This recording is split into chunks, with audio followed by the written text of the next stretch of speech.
Good evening, or good morning, or good afternoon drive home commute from work.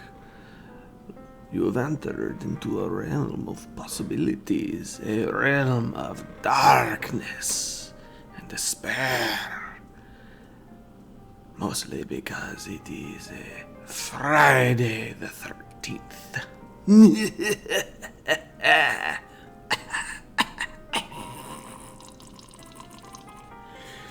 Welcome to the Unwashed Asses, episode 127, recorded Friday the 13th, under the baleful guise of a full moon.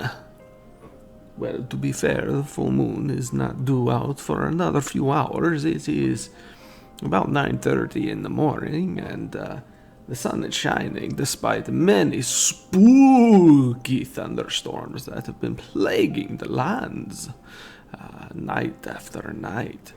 You hear my children of the night and listen to how they sing and marvel at the wonderful craftsmanship of the electricians as they purposefully designed and built a very robust system, meaning I can game long into the night as the thunder goes boom and the lightning goes crash and my game goes pew pew pew pow pow pew pew pew pew pow and I don't lose my connection. Today we learn how long I can keep up a terrible accent, how long I can roll my R's.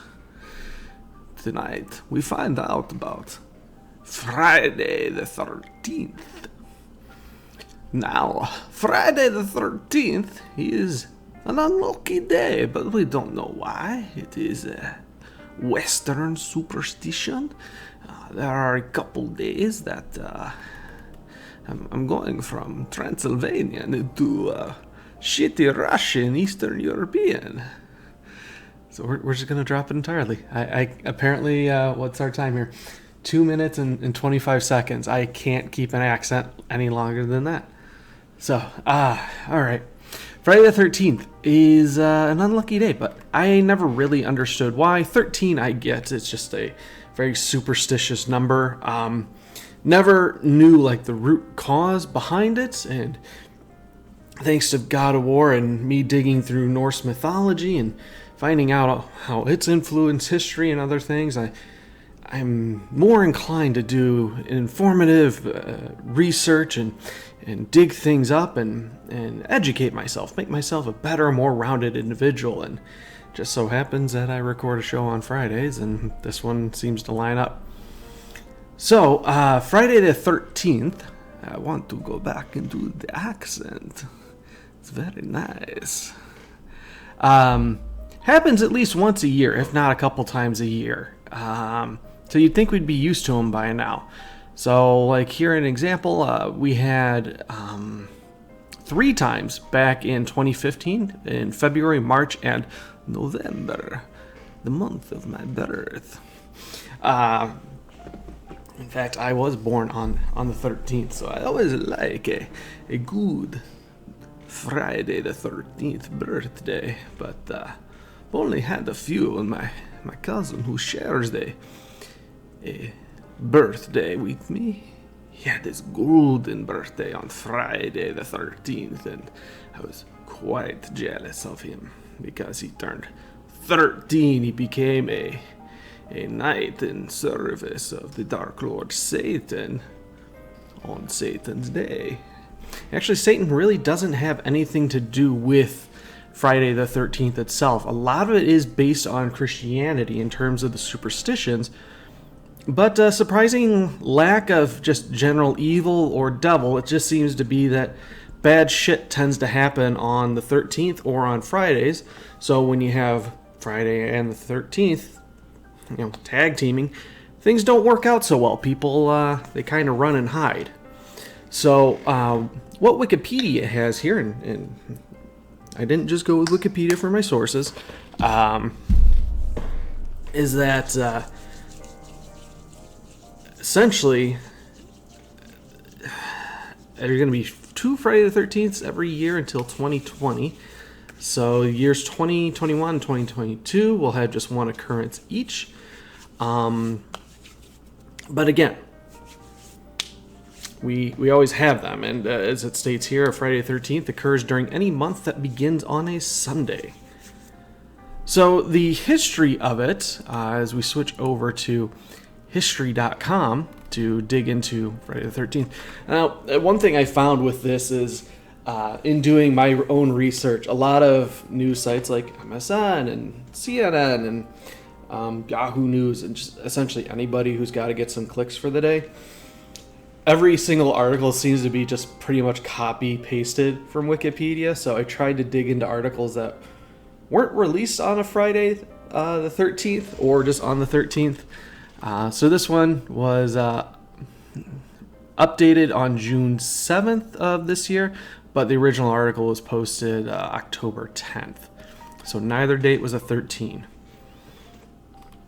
So what it's saying here is that, yes, Friday the 13th brings bad luck. It's uncertain where this tradition began, but we've had superstitions for centuries regarding this. And they're saying it's mostly, largely, let's just throw those 2 words together, associated with the number 12, and 12 associated with completeness. There's 12 days of Christmas, 12 months, 12 zodiac signs, 12 labors of Hercules, 12 gods of Olympus, and 12 tribes of Israel, just to name a few examples. But the successor, 13, has some pretty bad connotations with it. There's also the rumor that the ancient Code of Hammurabi, for example, omitted a 13th law from its list of legal rules. And this is, quote unquote here, probably a clerical error. Superstitious people sometimes point this as proof of 13's long-standing negative associations. So the fear of number 13, though, has also earned a psychological term. I'm going to butcher it. Triskaidekaphobia. It's not going to get any faster. It's not going to get any more fluent. But every article I can find seems to point back to the fact that there were 13 guests at the Last Supper, which was on Maundy Thursday, which we learned about in our 2-part Easter special. But this included Jesus and his 12 apostles, one of whom was Judas Iscariot. And some articles just say, well, he was the 13th. If they hadn't invited that fucker Judas, everything would have been fine because it would have been 12.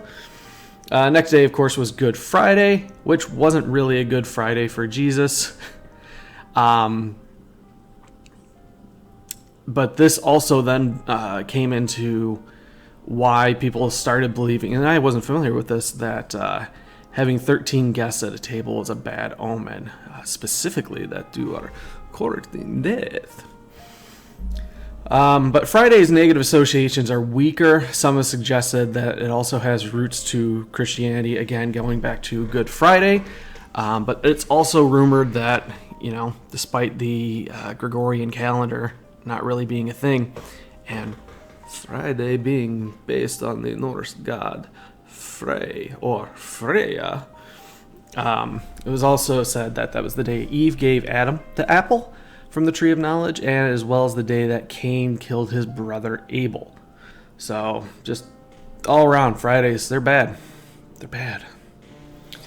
But kind of getting into the association for the day itself, because again, it's not really something concrete, it's just things tend to happen bad on there. It's rumored that on Friday, October 13th in 1307, officers of King Philip IV of France arrested hundreds of the Knight Templar. We all know who the Knights Templar were. They were a religious and military order formed in the 12th century, all about taking back Jerusalem and defending the Holy Land. They were imprisoned on charges of various illegal behaviors, but it was mostly due to the king wanting to access their financial resources. They were very, very rich. Many Templars were later executed. Some cite the link with the Templars as the origin of Friday the 13th superstition. I can't talk. But like many legends involving the Templars and their history, truth remains murky. A lot of this I'm just going to be reading verbatim here because I can't really punch it up any. Whomever had written this article here, we'll try and give them credit. History.com editors. Did a very good job of compiling it. Let's see here. More recent times, a number of traumatic events have occurred on Friday the 13th, including the German bombing of Buckingham Palace in September of 1940, the murder of Kitty Genovese in Queens, New York. Who was Kitty Genovese? The Kitty Genovese murder in Queens, New York in 1964. It's one of the most famous murder cases to come out of New York City in international spotlight. What propelled it wasn't the crime or the investigation, but the press coverage that alleged the murder had many witnesses who refused to come to Kitty Genovese's defense. Not been disproved over time. This has been disproved over time, but not before it became part of the accepted lore of the crime. Oh, yep. So this is that old urban legend or story where this girl was coming home. She got attacked into the street.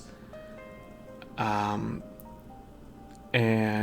people in the apartment building could hear the attack and they would just yell out their windows, "Hey, quit doing it, knock it off." But nobody actually came out to help her. Anywho, getting back to Friday the 13th. A cyclone killed more than 300,000 people in Bangladesh in November of 1970. The disappearance of the Chilean Air Force plane in the Andes, October 1972. Death of rapper Tupac Shakur, September 1996. And the crash of the Costa Concordia cruise ship off the coast of Italy, which killed 30 people in January 2012. I want to say there was some other stuff here. Let me take a look.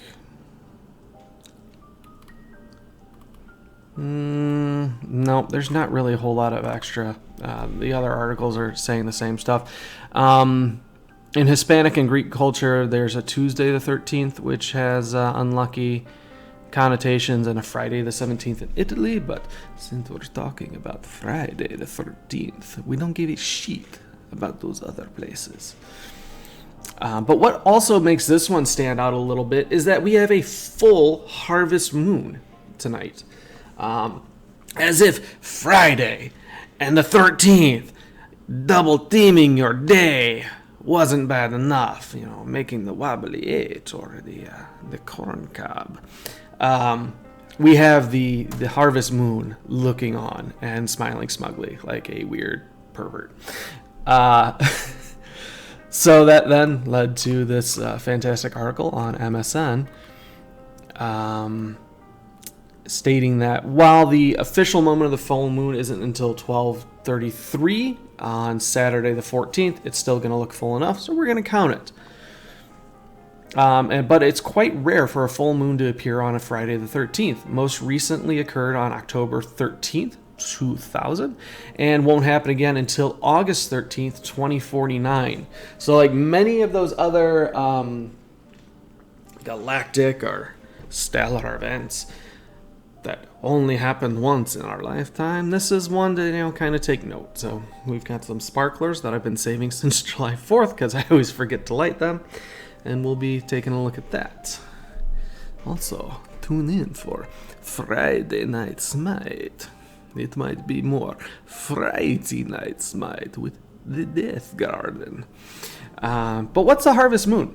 Harvest moon is the full moon closest to the autumnal equinox, which is the beginning of fall, which this year is September 23rd.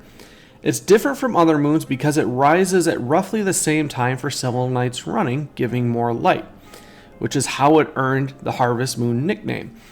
because according to Alan McRobert, editor at Sky and Telescope magazine, in the days before tractors with headlights, having moonlight to work was crucial to getting the harvest in quickly before rain caused it to rot. As folks that grew up in the Midwest know, many crops, they all kind of have to be harvested right at the end of the year. So it's late summer, early autumn. Farmers found themselves extremely busy this time of the year, according to NASA. So they had to work after sundown. Moonlight became an essential part of the farming, and thus the harvest moon was born. But what makes this one also extra special, because everything's special about this day, it's a micromoon. So this moon's full moon is also an unusually small full moon. On Friday, the moon reaches apogee, the farthest point in its orbit around Earth, hence the micromoon nickname. And this was by Astronomy magazine. On Friday, it's going to be today, it's 252,511 miles away from Earth's center. At its apogee, the full moon will appear 14% smaller to people on Earth when the moon is at its closest, making a micromoon, HuffPost reported. This is the opposite effect of the famed supermoon when the moon is as close as it can get to the Earth without killing all of us. So there you have it. We have a Friday, and we have the 13th, and we have a harvest moon providing ample light in the evening for my children of the night. But go out there and enjoy your Friday the 13th. Go to work, make love, drink wine, do other romantic things because I'm affecting a shitty accent. And we'll talk at you next time. Otherwise, if you have your own thoughts, concerns, criticisms, critiques, complaints, or you just want to help me develop this personality, you can drop an email to theunwashedasses@gmail.com. And until next time, blood for the blood god. Bleh.